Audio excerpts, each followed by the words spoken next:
स्वागत है।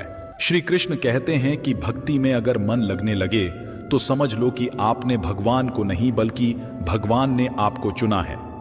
दोस्त, आज का ये वीडियो बहुत ही महत्वपूर्ण है क्योंकि आज के इस वीडियो में हम बात करेंगे स्वयं भगवान श्री कृष्ण के श्रीमुख से निकली श्रीमद् भगवद गीता के दिव्य ज्ञान से प्रेरित ऐसे पवित्र और अनमोल विचारों की जो आपके जीवन से सारे दुख, चिंता और निराशाओं का अंत करके जीवन को नई ऊर्जा, उमंग और खुशियों से भर देंगे। श्रीमद् भगवद गीता सिर्फ एक धर्म के लिए नहीं है, बल्कि इसे धरती के हर इंसान को पढ़ना और समझना चाहिए ताकि वह अपनी जिंदगी में सुख, शांति और सफलता को प्राप्त कर सके। कहा जाता है कि जिस घर में गीता का पाठ हर रोज पढ़ा जाता है या सुना जाता है, उस घर में भगवान श्री कृष्ण स्वयं आते रहते हैं। मित्र, अगर आप भगवान श्री कृष्ण के इस बहुमूल्य ज्ञान का लाभ अधिक से अधिक लेना चाहते हैं तो श्रीमद् भागवत गीता से प्रेरित इस ज्ञान को पूरा अंत तक सुने और इन विचारों को आप हर रोज सुबह और रात में सोने से पहले जरूर सुने। तो चलिए सुनते हैं भगवान श्री कृष्ण के श्रीमुख से निकले इन अनमोल विचारों को।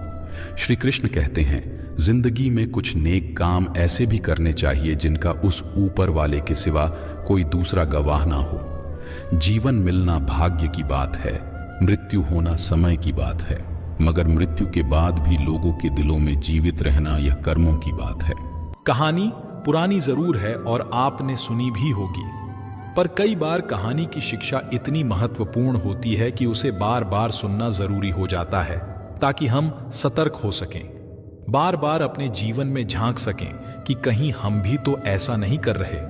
भगवान ने जब इंसान की रचना की तो उसे अपनी यात्रा आरंभ करने से पहले 2 पोटली दी और कहा, एक पोटली तुम आगे की तरफ लटकाना और दूसरी पोटली कंधे के पीछे की तरफ। इंसान ने बिल्कुल वैसा ही किया।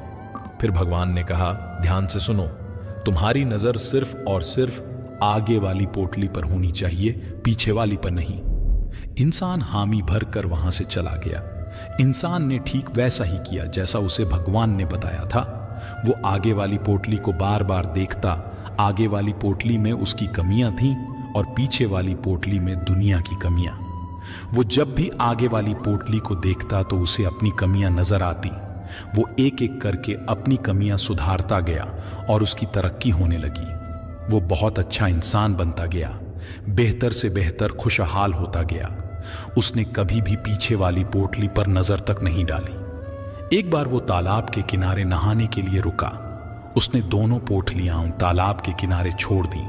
नहाकर जब वो बाहर आया तो उसे समझ ही नहीं आया कौन सी पोटली आगे वाली थी और कौन सी पीछे वाली, क्योंकि दोनों बिल्कुल एक जैसी थी।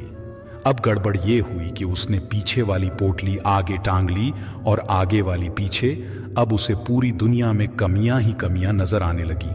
ये ठीक नहीं, वो ठीक नहीं, बच्चे निकम्मे हैं, पड़ोसी बेकार है, सरकार बेकार है, जहां देखो वहां कमियां। अब वो हर जगह कमियां ढूंढने लगा सिवाय खुद के, क्योंकि उसे भगवान की वो बात याद थी कि नजर सिर्फ आगे वाली पोटली पर रखना। अब बेचारे का बहुत बुरा परिणाम होने लगा। वो पतन की तरफ बढ़ने लगा। नकारात्मकता ने उसे घेर लिया। हर इंसान उसे बुरा लगने लगा। उसकी दुनिया नरक बनने लगी। अब उसे समझ नहीं आ रहा था कि आखिर चक्कर क्या है। वो वापस भगवान के पास गया। भगवान ने उसे समझाया, जब तक तेरी नजर खुद की कमियों पर थी तू तरक्की कर रहा था, क्योंकि तू खुद को सुधार रहा था, और जैसे ही तूने दूसरों की कमियां देखनी शुरू कर दी वैसे ही तेरा पतन आरंभ हो गया। दोस्त, यही हकीकत है। जब जब हम अपनी उंगलियां दूसरों पर उठाएंगे तब तब हम केवल और केवल अपना ही नुकसान करेंगे। हम किसी को भी नहीं सुधार सकते। आध्यात्मिकता की नजर से देखें तो हर कोई अपनी यात्रा पर है। हम खुद की कमियां सुधार लें, खुद को बेहतर बना लें, रोज खुद को पिछले दिन से बेहतर बना लें, यही जरूरी है। किसी ने क्या खूब कहा है, झांक रहे हैं इधर उधर सब, अपने अंदर झांके कौन, ढूंढ रहे दुनिया में कमियां, अपने मन को ताके कौन। क्या भारत